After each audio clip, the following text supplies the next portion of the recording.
billahi minasyaitonirrajim. Bismillahirrahmanirrahim. Assalamualaikum warahmatullahi wabarakatuh. Waalaikumsalam warahmatullahi wabarakatuh. Jamaah, oh jamaah. Alhamdulillah. Alhamdulillah. Alhamdulillahirabbil alamin. Allahumma sholli ala sayyidina Muhammad wa ala ali sayyidina Muhammad.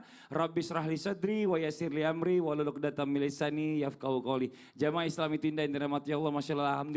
Hari ini kita masuk ke hari 16 bulan Ramadan dan Masya Allah hari ini kita membahas tentang yang luar biasa. Tapi, wah Masya Allah tapi sebelumnya kita melihat dulu ada berita-berita yang sempat viral dulu nih. Ini dia nih tayangan yang pertama.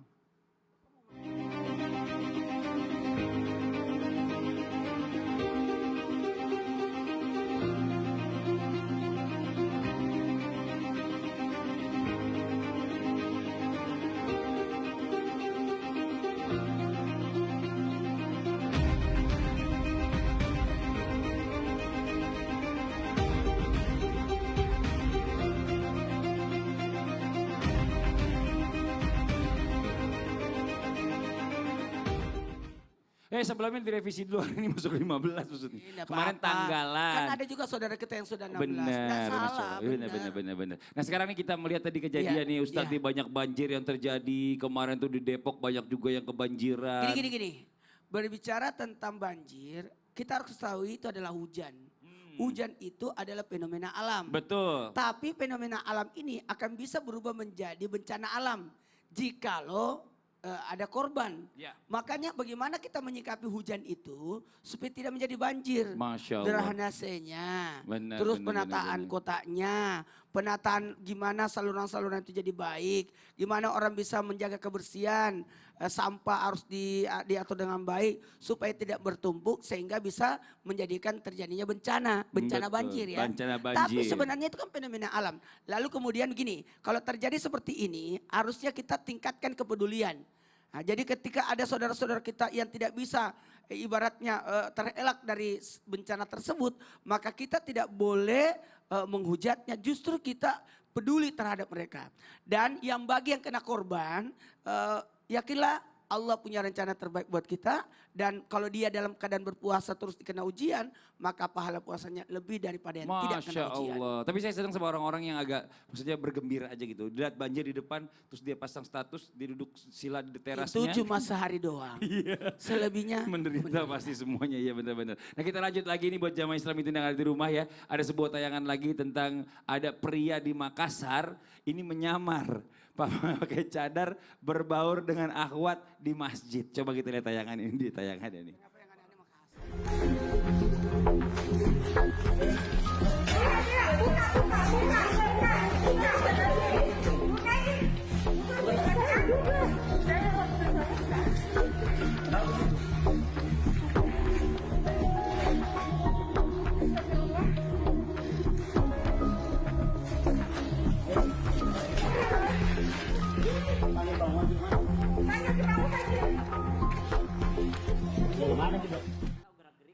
Ini ketahuannya gimana bisa ketahuan Nggak begitu usah ya? tanya saya karena Iya. saya tidak ada di lokasi. Jadi gini aja, yang jelas mohon maaf tanpa menggurui, larangan menyerupai lawan jenis. Itu larangan. Dan aturan pakaian itu sudah diaturkan. Nih parfum untuk laki-laki. Parfum. Aku tadi bilang. Parfum. Ya itu terserah. Parfum bagi laki-laki itu menyengat. Terus soapnya itu bagi perempuan. Masya Terus Allah. rambut laki-laki hanya sampai di sini. Perempuan lebih dari pundak. Kemudian mohon izin tanpa menggurui, haramnya ini kalau seperti tindakan tadi bukan hanya menyerupai tapi tindakan penipuan. Dan kita tidak tahu apa tujuannya, apakah mau mengelabui atau justru ada tindakan kejahatan di dalamnya. Oh iya benar, Ya. karena banyak juga yang ibu-ibu tasnya hilang. Ya, Banyak terjadi juga seperti itu di mudah-mudahan masjid. ini kita tetap berbaik sangka, mungkin Benar. canda-candaan yang tidak pada tempatnya dan mudah-mudahan dia bisa sadar, apalagi aksinya sudah ketangkap. Jadi sebaiknya buat yang lain tidak menjadikan ini contoh, tapi ini menjadikan pembelajaran. Terima kasih banyak Ustadz Maulana, jazakallah khairan kasiran atas komentar-komentarnya tentang tayangan-tayangan tadi. Dan sekarang kita lanjut lagi buat jamaah Islam itu yang ada di rumah nih, Masya Allah mau nanya dulu nih, udah sampai juz berapa hari ini? Wah Masya Allah ya, banyak dari kita ya. yang banyak nggak mengetahui makna dan arti kandungan setiap ayat yang ada di dalam Al-Quran. Karena kita baca-baca aja, ya udah sering baca-baca aja alhamdulillah. Itu pun udah lumayan Masya Allah. Tapi kalau sampai mengerti makna dari isi kandungan Al-Quran, nah itu otomatis pasti akan jatuh cinta, Masya Allah, terhadap Al-Quran. Kemarin sempat ada artis luar negeri ya yang sempat viral juga, katanya dia baca Al-Quran selama bulan Ramadan ini walaupun dia non-muslim, tapi dia jatuh cinta sama Al-Quran. Nah insya Allah kita tunggu hidayahnya. Nah hari ini kita bahas yang luar biasa, temanya adalah Al-Quran membuat mereka jatuh cinta. Alhamdulillah. Nah sekarang kita lanjut nih ya. Buat jamaah Islam itu yang ada di rumah, ada lagi sebuah video tayangan ya. Sudah 11 tahun jadi mualaf dan pria ini istiqomah selalu membaca Al-Quran. Coba kita lihat, ini di tayangannya. Dari subuh jam 4, terus berhenti dulu sholat subuh di masjid dan lanjut lagi ini sampai pagi. Masya Allah. Ya ini Masya Allah ya Ustaz Masya Syam ya. Allah, Kalau boleh ngeliat, nih. kalau ngeliat kayak gitu kita kayaknya jadi malu Masya banget ya Allah. bener ya. Kok bisa ada orang yang konsisten baru masuk Islam tiba-tiba istiqomah baca Al-Quran. Terus kita yang udah dari lahir Islam baca Al-Quran, mohon maaf gitu, kadang-kadang cuma buat Ramadan aja yang udah kejar-kejar untuk bisa cara hatam gitu. Ini Masya Allah nih. Nah bagaimana caranya nih kita bisa konsisten, istiqomah untuk membaca Al-Quran. Dan kalau bisa memaknai atau memahami makna dari setiap yang tertera di setiap ayat Ustaz Syam. Mohon izin penjelasannya Fadol. Bismillahirrahmanirrahim. Tabi guruku Ustaz Maulana Habib Syauqi Mas Fadli serta guru-guru kami yang dimuliakan Allah Subhanahu wa taala. Al-Qur'an surah Al-Hajj ayat 54. A'udzu billahi minasy syaithanir rajim. وَلِيَعْلَمَ الَّذِينَ أُوتُوا الْعِلْمَ أَنَّهُ الْحَقُّ مِنْ رَبِّكَ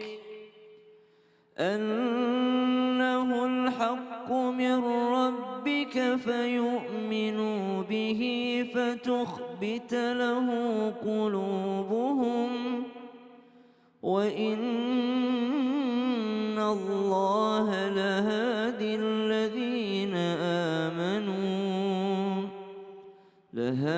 الذين آمنوا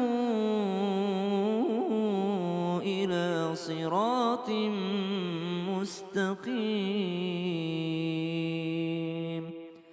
Allahumma arhamna bil Quran. Semoga dengan hari ini kita membahas tentang Al-Quran makin menguatkan lagi semangat kita untuk mendekatkan diri dengan Al-Quran di bulan diturunkannya Al-Quran ini yaitu bulan suci Ramadan. Maka ditanyakan bagaimana cara atau tips agar seseorang bisa istiqamah dalam amal soleh wabil khusus dengan Al-Quran. Maka dikatakan satu amalan agar seseorang istiqamah adalah jangan pernah menunda-nunda kebaikan. Apa yang kita rasakan ingin kita lakukan hari ini atau bisa kita lakukan hari ini, janganlah kita tunda untuk esok hari. Ada yang mengatakan, oh nanti 10 terakhir saya semangat nih, nanti saya hari segini baru khatam Quran, nanti saya hari segini, subhanallah. Apa yang kita bisa lakukan hari ini, mari pelajari hari ini. Apa yang kita bisa amalkan hari ini, mari kita amalkan hari ini. Karena sesungguhnya at-taswif, menunda-nunda, saufa, nanti. Kalau saya begini, itu hanya akan melahirkan sebuah kegagalan untuk melahirkan kebaikan. Maka istilah agama menyebutnya sebagai kemandulan kebaikan. Artinya apa? Tidak bisa melahirkan kebaikan bagi orang yang senantiasa menunda-nunda amal tersebut. Maka ketika ada kita lihat tayangan, ya Allah kagumnya sama orang yang bisa baca Al-Quran, kagumnya sama seorang mu'allaf, dia tidak dari lahir Islamnya tapi kok bisa rajin itu, kapan ya bisa seperti itu? Kalau sudah ada perasaan seperti itu, mari segera melakukannya. Kapan ya saya bisa waktu ada belajar seperti ini? Maka ketika ada waktu, maka langsunglah belajar. Maka dengan seperti itu, maka Allah akan membantu seseorang untuk menjadi sosok yang istiqomah. Apalagi dikatakan bagaimana agar bisa memahami setiap maknanya, maka sesungguhnya Al-Quran itu luas. Ulama, mufassir saja berbeda-beda dalam hal memaknai daripada Al-Quran itu sendiri. Berbeda dalam hal apa? Itulah khazanah ilmu yang sangat luas dari dalam satu ayat pun itu sudah berbeda-beda. Kenapa? Supaya banyak ilmu yang di dalamnya. Supaya bisa memaknainya, maka banyak-banyaklah kita majelis taklim atau ngaji. Wallahu ta'ala. Masya Allah, terima kasih banyak Ustaz Sama-sama atas penjelasannya. Jazakallah khairan katsiran. Kita lanjut lagi. Nah ini buat jamaah Islam itu yang ada di rumah, katanya pengen jadi hafiz Quran. Nah ada yang bilang nih mau jadi hafiz Quran itu kalau bisa cinta dulu sama Al-Quran. Nah bagaimana kita mau jatuh cinta? Nih ada yang nanya Mas Fadli, kok saya mau jatuh cinta susah. Soalnya saya baca Al-Quran aja masih terbata-bata. Nah bagaimana caranya untuk bisa jatuh cinta? Kalau misalnya kita terbata-bata baca-baca Al-Qur'annya, terus juga sulit untuk menghafalkan setiap surahnya atau mungkin juga ayatnya. Coba kita tanya tipsnya dari guru kita, Habib Syauqi. Mohon izin Bib, Fadl Bib penjelasannya, silakan. Izin Mas Fadli, Ustadz Maulana, Ustadz Syam. Mudah-mudahan guru-guru kita diberkahi oleh Allah Subhanahu wa taala. Amin. Assalamualaikum warahmatullahi wabarakatuh. Waalaikumsalam warahmatullahi wabarakatuh. Alhamdulillah kita bersyukur kepada Allah Subhanahu wa taala. Harus diantara kita cinta kepada Al-Quran. Berapa banyak orang yang lantaran dia mendengar Al-Quran, dia menjadi jatuh cinta kepada Al-Quran. Kemudian bukan hanya kita menghafal Al-Quran, akan tetapi Nabi juga menginginkan kita agar senantiasa kita mencintai Al-Quran. Cinta kita kepada Al-Quran tidak akan pupus hanya di dunia saja begitu saja. Akan tetapi cinta tersebut akan membawakan kebahagiaan dan juga keselamatan untukmu di dunia sampai dengan akhirat. Kemudian betapa luar biasanya kalau kita mendengar kisah heroiknya Sayyiduna Umar bin Khattab yang lantaran mendengar lantunan Al-Quran jatuh cinta, kemudian dia masuk ke dalam agama Islam. Padahal dulunya Sayyidina Umar bin Khattab adalah salah seorang yang sangat benci kepada Islam, benci kepada Nabi Muhammad. Tahu nggak saking bencinya Sayyidina Umar bin Khattab sama Islam, itu Sayyidina Umar bin Khattab tuh dulu sahabatannya sama Abu Jahal. Itu kalau Abu Jahal punya budak, salah satunya Ammar, Sumayyah, masuk Islam itu budaknya, sampai digebukin, dipukulin. Umar bin Khattab datang ke rumah Abu Jahal, ngeliat budaknya masuk Islam digebukin, Umar bin Khattab ikut ngegebukin. Saking bencinya Umar kepada Islam dan juga Nabi Muhammad sallallahu alaihi wasallam. Sampai suatu hari akhirnya dia dua siap pakai baju perang. Umar bin Khattab adalah sosok orang yang udah pakai baju perang, gak bakal dilepas itu baju perangnya, melainkan musuh yang mati ataupun dia yang mati. Sampai dia bawa itu pedangnya yang sudah dilumuri dengan racun, ingin ke rumah Nabi Muhammad, ingin membunuh Nabi Muhammad. Namun di tengah jalan dicegah oleh salah seorang sahabat, mau kemana kamu? Saya mau ke rumah Muhammad, saya mau bunuh Muhammad. Ngapain kamu bunuh Muhammad? Ngapain kamu urusin Muhammad? Urusin tuh, kamu punya saudari, kamu punya adik Fatimah bin Khattab, dia telah masuk Islam bersama suaminya. Sampai akhirnya Umar bin Khattab ke rumah Fatimah selaku saudarinya Umar bin Khattab. Saat itu dia sedang mendengar Fatimah dan suaminya sedang membaca surat Toha, dan saat itu ia mendengar dan kemudian dia melihat Al-Quran tersebut setelah dia mandi. Dan saat itulah mulai jatuh cintanya kepada Al-Quran. Yang tadi berniat ia ingin membunuh Nabi Muhammad, setelahnya sampai di rumah Nabi Muhammad yang ditemani oleh Khabab bin Ad, saat itu langsung tertunduk setelah ditepuk 3 kali oleh Rasulullah. Asyhadu an la ilaha illallah wa asyhadu anna Muhammadur Rasulullah sallallahu alaihi wasallam.